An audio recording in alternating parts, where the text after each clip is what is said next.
Okay, folks, no one's available to play any games right now, so I decided I'd go over the basics of building a new Sanctum deck from scratch. Um, First of all, you have to download the game and then log in with your account. I'm not going over account setup. Um, just go to playsanctum.net and create your account there. I'll show you that later. Okay, so log in and then you hit the build deck button, which opens up this deck builder program. I already have it open, but this is just, you can open up more than one. Hang on.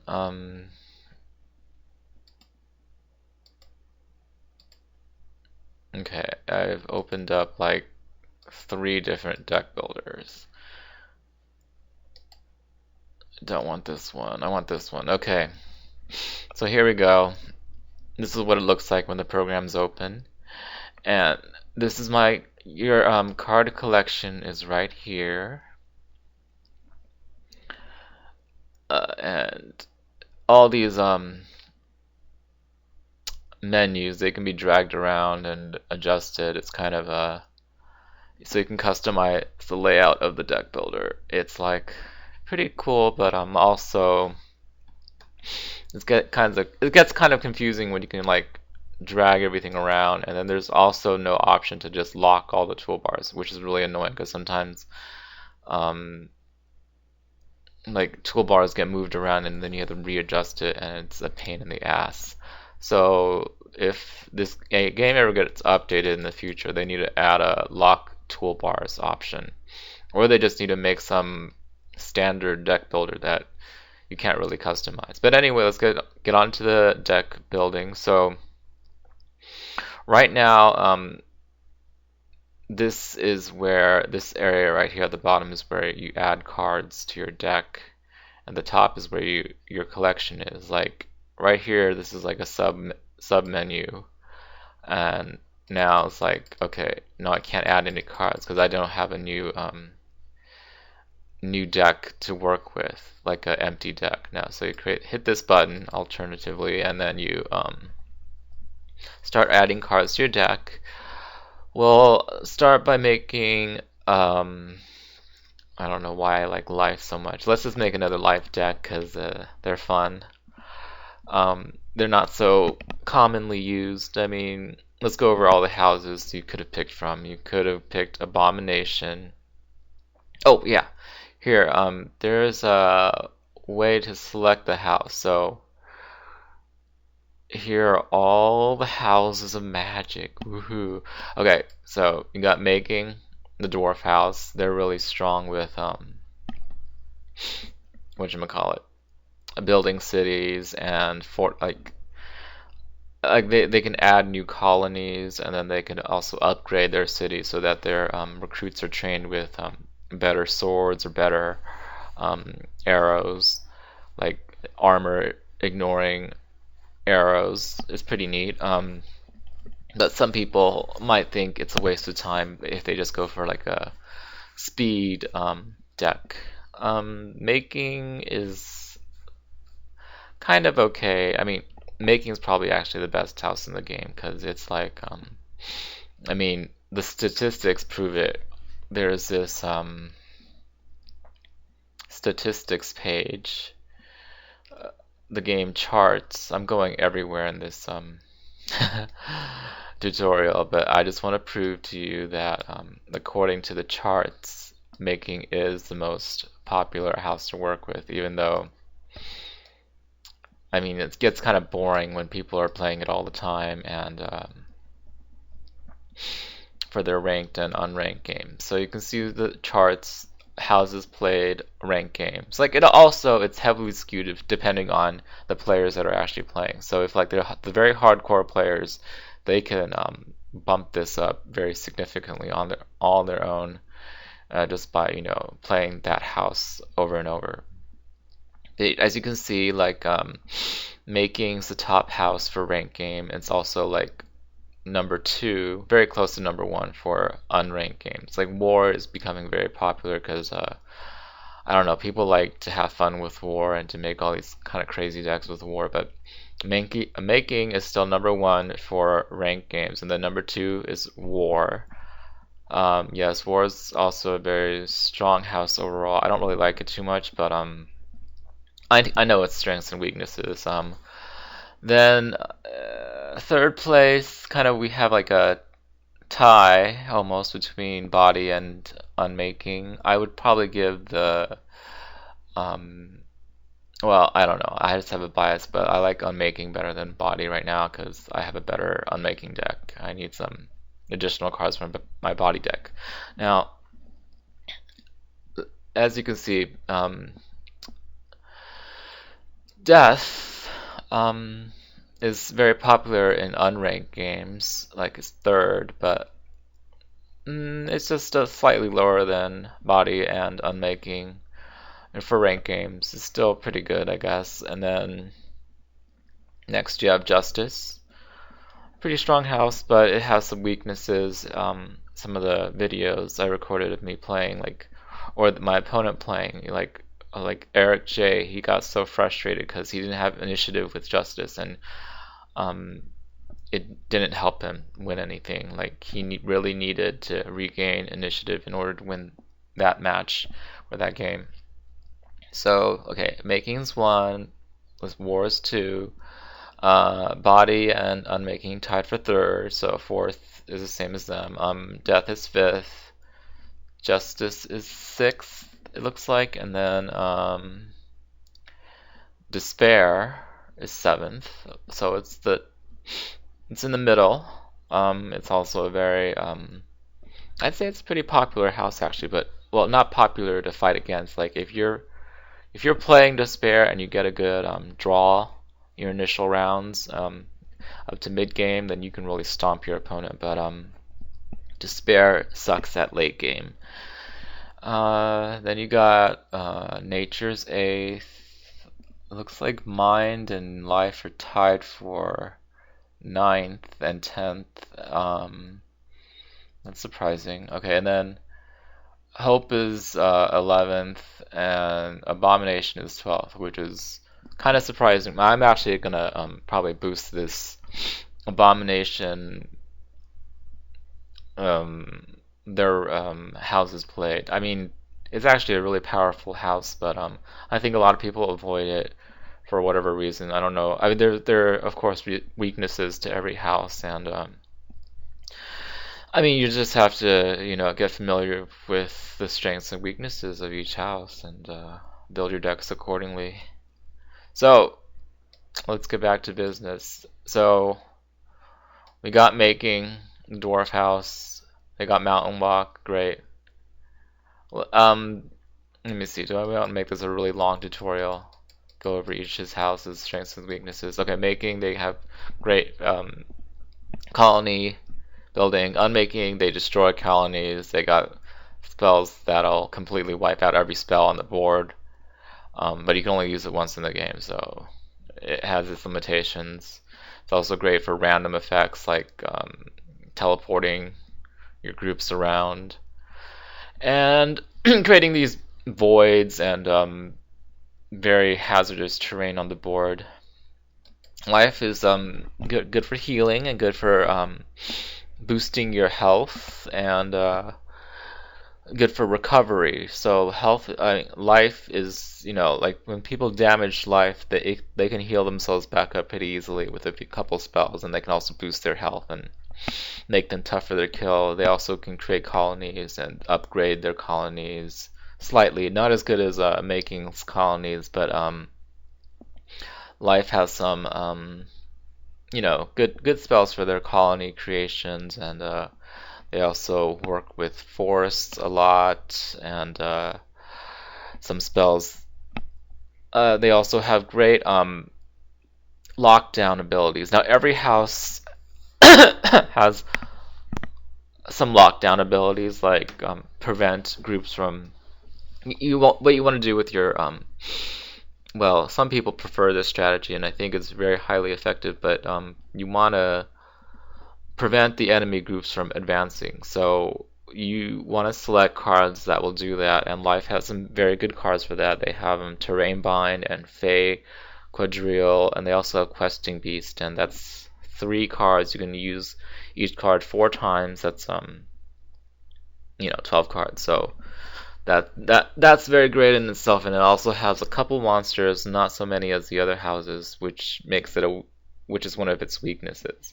If it had a couple more monsters, then it could do probably even better in Lockdown. Like the king of Lockdown is probably Despair, because of it has a ton of cheap monsters, and it also has you know Forsaken, Fear, and Disorient to make people scream, basically, in frustration because you can't move anywhere. And then Unmaking is also very good because it has a ton of monsters. Making's also great. It has a couple of weak monsters and strong monsters, but they're very good for killing like second groups and for blocking the main group. Um, Death is pretty good. Not it's probably yeah. It's not as good as the others. No, it has I'd say it's just about average. It has skeletons, revenants, furies is very good. Master vampire is okay, and skeletal horrors it costs a lot, so I don't use it much anymore. I'm talking about all these cards you haven't really seen in the tutorial, but I'll show them later if I have time. Okay, Hope. Hope is one of the weakest lockdown houses. You can't really lock down any other house unless you have lock down enemy groups unless you draw like a griffin, and then there happens to be a mountain where you can use the griffin, or if you burst a Man of Iron, Burst of Clarity, Man of Iron, like your first couple turns, and that's just a very hard combo to pull off. But the monster does have like Pegasus is very strong, and very strong. Like it's very annoying, hard to kill sometimes if you can. I mean, but it costs a whole lot to get it out, and it also requires a mountain. Then there's the unicorns, which are okay but not so good. I mean, they're pretty weak, but it gives enemy groups that kill them a debuff. So let's see, Man of Iron. That's about it. Like Hope doesn't have a whole lot of monsters, which is why I think it's so unpopular on the ranking. Like it's 11th, and I think that's because it's seriously weak, even though it has like powerful cards like Settlement and Sword of Zana to its staples, but in its armory. But whatever, like it's not a good overall house right now. Nature is pretty good. I mean, it used to be a lot better. I feel like nature's gotten weak with monsters lately. It has like the tree men, which require forest. I mean, if you need forest to put a monster, it's not reliable. So I haven't been putting tree men in my deck. There's also the Simian Warriors, which is probably the best monster that nature has. You can kill off second groups pretty easily. And then there's Huntsman and Wolfpack. But Wolfpack requires forests and it costs a lot. So nature is very limited by the terrain to summon monsters, and it's not good to have those kind of limitations. Just kind of like Hope. If it was easier to summon monsters for nature, then it would be a much better house. But it might be too powerful then, because everyone would be putting tree men and wolf packs everywhere, and it would be hard to kill them all. Abomination has some decent monsters, I'd say. I'd say it's slightly even better than it's definitely better than is it better than nature? Let me think. I'd say it ranks below making, unmaking, and despair. And that's where I'd actually put it because it has doppelganger, it's a good cheap monster, and it copies other monsters. And then it has the Stalking Blick. That's a great monster to kill off. It can usually kill off second groups, and those are my. And then the monkeys, the flying monkeys. Those are great for like interrupting enemy groups. So Abomination has some good monsters. It also has some like On-Shell Eater, that Bog Horror. Vulgaris is very expensive to cast and requires another monster, and I don't think it's that great, but you can use it if you want in your decks. Justice is kind of like making with the homunculi, and it also has Ebon Guardian and Obsidian Dragon, which kind of Obsidian Dragon is like a double-edged sword. It helps kill off like small groups of enemies, but if they kill the Obsidian Dragon, then they get buffed. So Justice is just so-so. It's average, probably not even as good as Death or Abomination. War has Salamander and Hellion and a Brimstone Dragon. So War is also pretty average in my opinion. Like Brimstone Dragon is very strong, of course, but other than that, it only has Salamander and Hellion, so you don't have a whole lot to work with War. Body has some like Minotaur's okay, and but also buffs enemy groups. Why am I going over each house? Let me. Okay, whatever. I'm just gonna go over every house. Okay, Body has Treeman also. It has what does it have? It has that Great Bear, which is okay, and then it has Giants, which also require mountains. It's not so good. I rank it above Hope, but below Abomination. And well, kind of tied with War, I guess. Maybe not even, well, probably better than War, I'd say. But it doesn't have like an outstanding monster like Brimstone Dragon. And Mind is great for taking control of other monsters and turning them into little cities, but you don't have a it's just kind of like Abomination, I guess. You have the access to Stalking Blick. You also have Ifrit, which is one of the strongest monsters in the game if used correctly. And then you have Malik Horror, which is actually an Abomination card, but you can cast it easily with Mine. I don't use it in my Mine decks, though, because it costs too much. And it has Rakshasa, it has... Oh, it has that Ichiko Skate. Oh, that's a great card, but sometimes you don't get the monster you want from it, but overall it's very good. It's just like flying monkeys, I'd say, but probably even better sometimes because you can get a lot of different cool monsters with that gate. But it also requires planes, so it does it. I don't remember. I think you have to cast it on planes. Yeah, so that's one limitation of mine, and then. Strengths and weaknesses. I'd say the statistics really prove which houses are stronger than the others, except for Abomination, which I think is very underrated for some reason. It's just not very popular. And I think I don't know, people say it's hard to play, but I don't think so. It seems very easy, and some of the cards are very overpowered, so um, yeah, people need to play it more. Anyways, let's get back to Life. Life, we're going to build a deck. Let's call it Life for now. Um, so you want to filter your cards. We're just going to build a standard 2 mana deck. Hang on, I want to check if anyone's available to play with. No one's here besides me. Hawkeye's busy.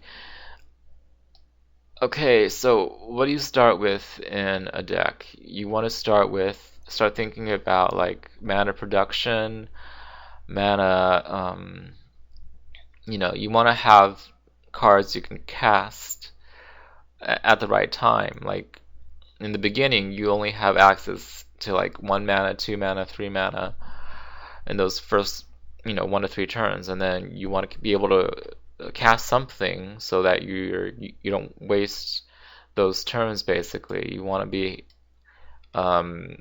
you don't want to have all these high cost cards in your deck because it doesn't help you. It's not balanced. It's not, I mean, you're wasting those turns because while you're not buffing your people those first couple turns, you're like giving your opponents the advantage. They can cast all these buffs on their units, and you don't have anything to like counter that. Like once you get up to the center town, which is usually what we have in the game, like the fight for the center, that's very critical. If you don't have any like these small buffs like Redeemer Sword, Piercing Rays, or Pacifism is a debuff on the opponent, then you don't have an advantage to take the town if you don't have like initiative. I mean, if you don't have initiative, then you're definitely going to lose unless you're fighting like visions or shadows, because they just got less advantage than you in combat. Like their their hit points are just, I mean, they don't have a combat bonus like life does. Like in the first round, I think life gets extra +1 to their arrows, so they'll be able to kill off those visions and shadows at least. But other than that, you need to start thinking about buffing up your main group, your first initial group, or the second group. So what are we going to do to add a few of those? Unfortunately, you can't really sort by you can't sort your collection by mana cost. I think in the early version of the game, you actually could, but they removed that feature for some reason. Maybe it was too hard to implement with so many cards and so many different other filters. But I don't know. I thought for sure there used to be some option like that.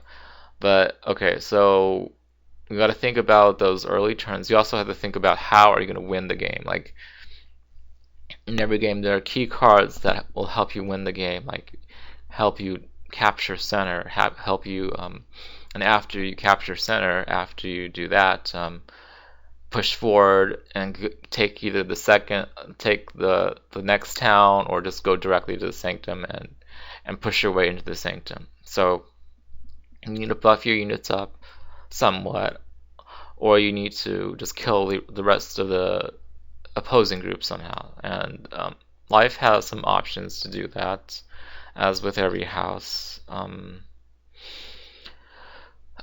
Let's talk about like the powerhouse cards of life. I think I mentioned them earlier. There's the settlement, which is you can create colonies and make just you can create colonies using a single recruit of your own, or up to 8 recruits of your own, or you can use it on the enemy's groups if they're not protected. So settlement is definitely a card you want in your life decks. You can have, I'd say you have at least 2 and up to 4, and some people might say 4 is excessive, but I'm going to add 4 for now.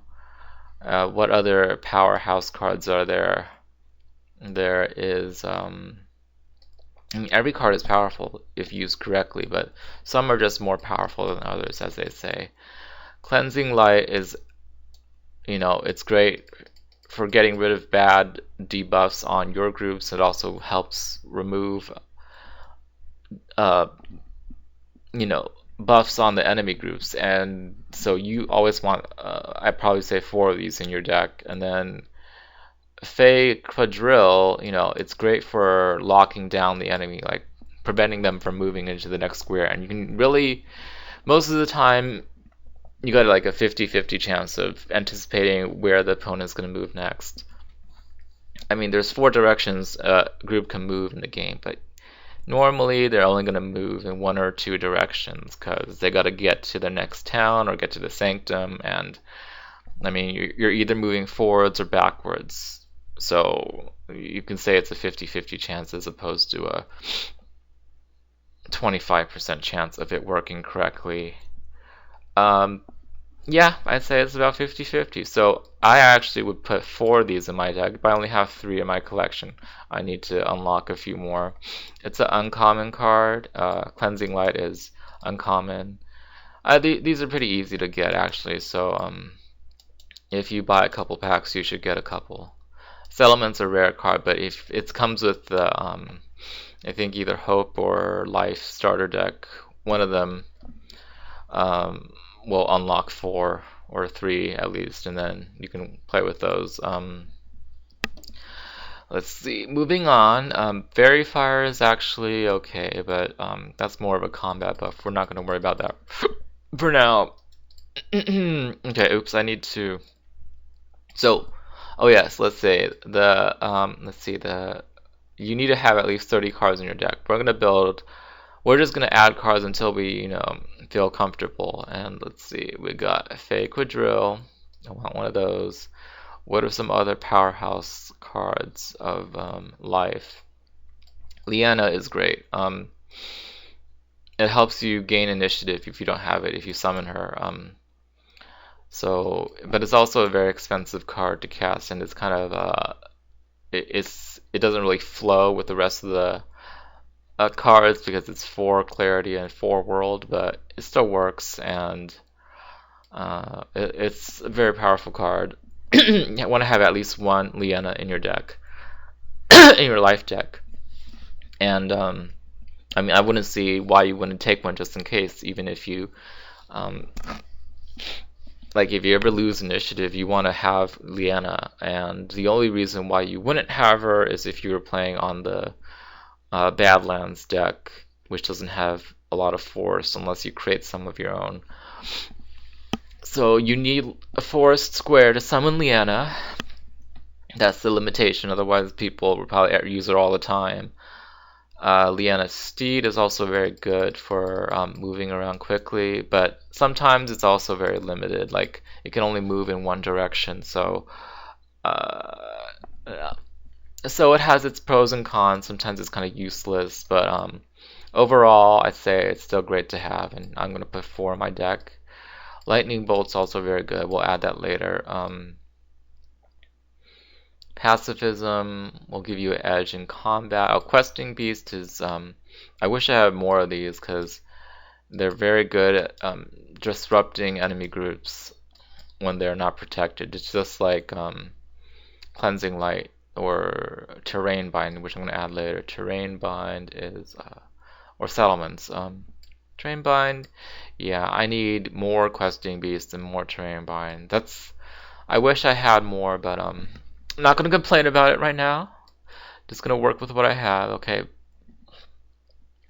So those 18 cards, I'd say, would be the powerhouse cards of life, or these 1, 2, 3, 4, 5, 6, 7. These are the 7 key cards, I'd say, and then the others are all optional. And then you want to have mostly 4 of each if you have them. But like these are all rares. Terrain Binds are rare. Questing Beads very rare. This is uncommon. This is rare. This is Fake Drills uncommon. So yeah, they're not commons. That's why they're so powerful. Okay, Sylph. I forgot about Sylph. Sylph's very good in conjunction with Cleansing Light, and actually I thought Sylph costs a little bit too much. It costs like eight, whatchamacallit, 8 mana overall. So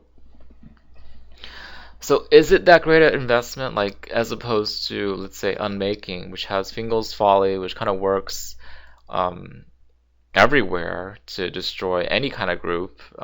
Sylph isn't as powerful as Fingal's Folly, even though it costs that much, the same. And it requires, it requires an unbuffed enemy group to work against properly. So it's actually not so great. But you don't have too many other options in life as far as good monsters. We're gonna add more lightning bolts to the deck to try to kill off or weaken enemy units. Now my deck isn't behaving. Okay, there we go. There we go. Okay. Now, what else we're gonna add? We're gonna add. I'm gonna add those four sylphs anyway. There's nothing else to add here. I'm kind of getting tired. Oh, Oasis is okay too. But okay, we've kind of added the powerhouse cards. Now we want to start thinking about some small buffs and stuff like that to protect you in the early and mid game. So I'm going to add 4 Adriel's Mantle and I'd say 2 Fairies Fires is more than enough, and some flights to help you move across uh, deadly terrain. I like healing hands, it helps heal a lot of your groups. But you know what? There's this Elixir Vitae card. Where is this? Do I have one? Maybe I don't have one of any of those, but okay, these are these filters here. So I know it's one of the newer cards, Revolutions. What? I really don't have one? I thought I had one. Well, anyways, yeah, it must be a unowned card. Where is it? Here it is. Elixir Vitae. Yeah, I would probably add one in my deck if I had it, but I don't, so let's not worry about that. Mm,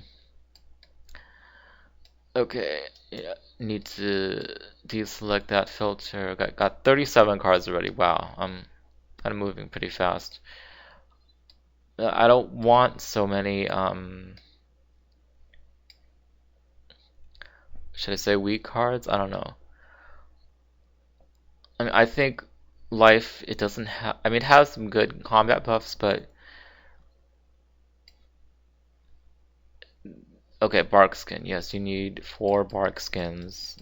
Armor is very handy in combat, and then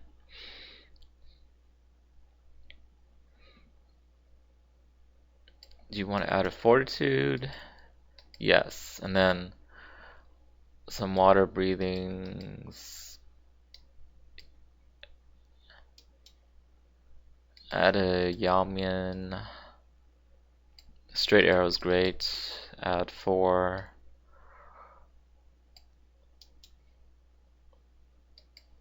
Sealy Champion's okay. Oh, ritual cleansing. I actually probably need to add more of those, but just add 2 for now. Add 3 actually, because you can always discard it if you don't think you need it. And then pacifism. Uh, I like having a random element sometimes. So I'm gonna add an inspiration. And did I already add these fairy fires? Yeah, threes. Three's good. Now I don't want to add Diva's Quiver. It just costs too much.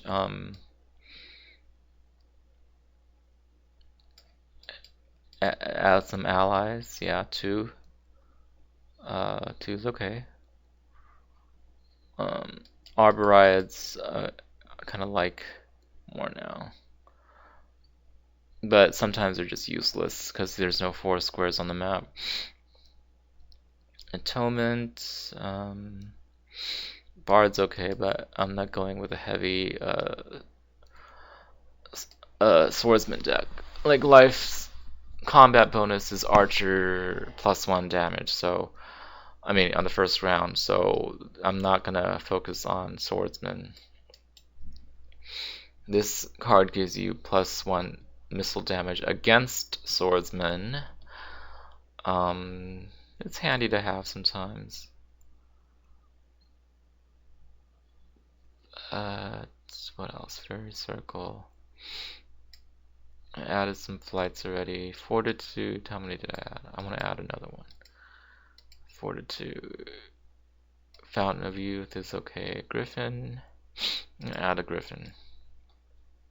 And as you can see, your deck can get really big really quickly. So, um, So you don't want to make it too unmanageable.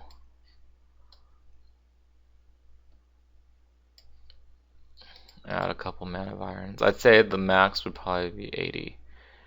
Oasis I'll add. I want to add at least 2 perfections. Piercing rays, we can add 4 of them because it's so cheap. Picks add 2. Redeemer sword, I don't really want it because I'm sticking with archery. Sealy champion 1.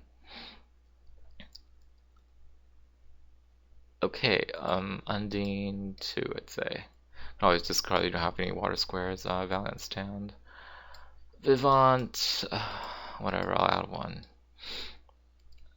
And Visionary. Okay, so that's it. Yeah, man, I have 2 now. So 80. And there you go. You have your life deck ready to be played with. This is probably, this is probably very similar to the deck I already have. Let's just compare it. I have like at least 3 life decks, I say. I'm gonna save this one as life 80.